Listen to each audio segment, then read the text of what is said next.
केंद्र सरकार द्वारा घोषित अभूतपूर्व वार्षिक छात्रवृत्ति को लेकर विधायक भदेल ने की प्रेस वार्ता। केंद्र सरकार द्वारा अनुसूचित जाति वर्ग के छात्रों की पोस्ट मैट्रिक शिक्षा के लिए आगामी 5 सत्रों के लिए 6000 करोड़ की अभूतपूर्व वार्षिक छात्रवृत्ति योजना लागू की गई है, जिसको लेकर विधायक अनीता भदेल ने प्रेस वार्ता का आयोजन किया। विधायक भदेल ने बताया कि मोदी सरकार ने युवाओं को शिक्षा से जोड़ने के लिए तथा विशेष रूप से गरीब परिवार से आने वाले युवक व युवतियां शिक्षा से वंचित ना रहे, इसके लिए छात्रवृत्ति के रूप में राशि की घोषणा की गई है, जिसके तहत अब प्रतिवर्ष 1100 करोड़ रुपए देती थी, जिसकी जगह अब बढ़ाकर 6000 करोड़ रुपए की राशि की घोषणा की है, जिसके अंतर्गत 60 लाख युवाओं को इसका लाभ मिलने वाला है। 10वीं कक्षा से ऊपर के पाठ्यक्रमों में इस योजनाओं का लाभ दिया जाएगा। केंद्र सरकार द्वारा अब सीधे राज्य सरकारों से पढ़ने वाले बच्चों की जानकारी लेकर उन्हें सुविधाएं मुहैया करवाएंगी। साथ ही विशेष अभियान चलाकर जो छात्र छात्राएं शिक्षा से वंचित हैं, उन्हें शिक्षा दी जाएगी। विधायक भदेल ने कहा कि अब पैसों के अभाव में कोई शिक्षा से वंचित नहीं रह पाएगा। हाँ बताइए। नरेंद्र मोदी जी के नेतृत्व वाली केंद्र सरकार ने युवाओं को शिक्षा से जोड़ने के लिए और विशेषकर गरीब परिवारों से आने वाले युवा युवतियां शिक्षा से वंचित ना रहे, इसके लिए छात्रवृत्ति के रूप में एक बहुत बड़े पैकेज की घोषणा की है।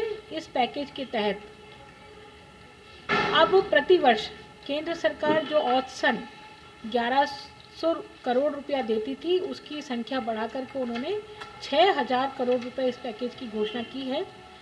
60 लाख युवाओं को इसका लाभ मिलने वाला है और सभी पाठ्यक्रमों में जो 10वीं से ऊपर के जितने भी पाठ्यक्रम हैं, उन पाठ्यक्रमों में इस योजना का लाभ मिलेगा। इस योजना में जो सबसे बड़ा परिवर्तन किया गया है, वो परिवर्तन एक तो छात्रवृत्ति के रूप में बांटे जाने वाले बजट को 6000 करोड़ रुपया किया है।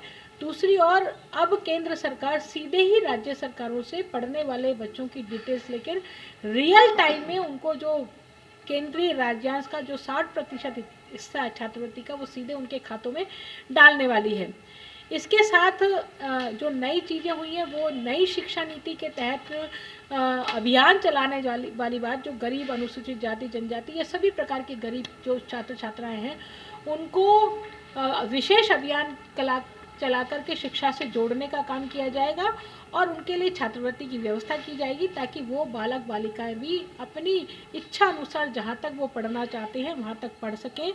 मुझे ये बताते हुए खुशी है कि जहाँ 2013-14 में 17% छात्र छात्राओं को स्कॉलरशिप मिलती थी, 2018-19 में बढ़कर के वो 23% हो गई है और सरकार चाहती है कि ये और बढ़े, ज़्यादा से ज़्यादा लोग स्कॉलरशिप के माध्यम से लाभ उठाते हुए शिक्षा से जुड़ें। तो सरकार इसमें अभियान के रूप में बच्चों को जोड़ने का काम करेगी। इसमें सभी प्रकार की ट्यूशन फीस से लेकर के थीसिस लिखने के लिए जो टाइपिंग की ज़रूरत होती है, जिसके लिए पैसे की ज़रूरत होती है, वो भी सरकार उस मद में भी सरकार छात्रवृत्ति के रूप में पैसे देने वाली है। साथ ही साथ में मेरा निवेदन है कि जो हमारा जो सोशल इकोनॉमिक कास्ट सेंसस है, उस सेंसस के अकॉर्डिंग हमारी छात्रवृत्ति मिले। मान लो हमारा जो सेंसस बताता है कि 20% लोग इस कैटेगरी में आते हैं, तो 20% ही लोग छात्रवृत्ति पाएँ, उसके लिए भी विशेष अभियान चलाया जाएगा ताकि कोई भी ऐसा पात्र व्यक्ति जिसको छात्रवृत्ति मिलनी चाहिए, वो छात्रवृत्ति से वंचित न रह जाए। तो इस तरह से केंद्र सरकार ने ये जो बजट बढ़ाया है, उससे हम सबको खुशी है और इस बात की खुशी है कि अब पैसे के अभाव में कोई बच्चा शिक्षा से वंचित नहीं रहेगा। नई शिक्षा नीति के इम्प्लीमेंटेशन के तहत ये सरकार का बहुत बड़ा कदम है, जिसमें सरकार ने सबसे पहले गरीब व्यक्ति तक अपनी पहुंच बनाई है, गरीब व्यक्ति को सबसे पहले प्राथमिकता दी है और सबसे पहले उन्होंने ये जो स्कीम लॉन्च की है, उसके लिए आज की इस प्रेस कॉन्फ्रेंस को आयोजित किया गया था। आप सब लोग इस प्रेस कॉन्फ्रेंस में आए, उसके लिए आपको बहुत बहुत धन्यवाद।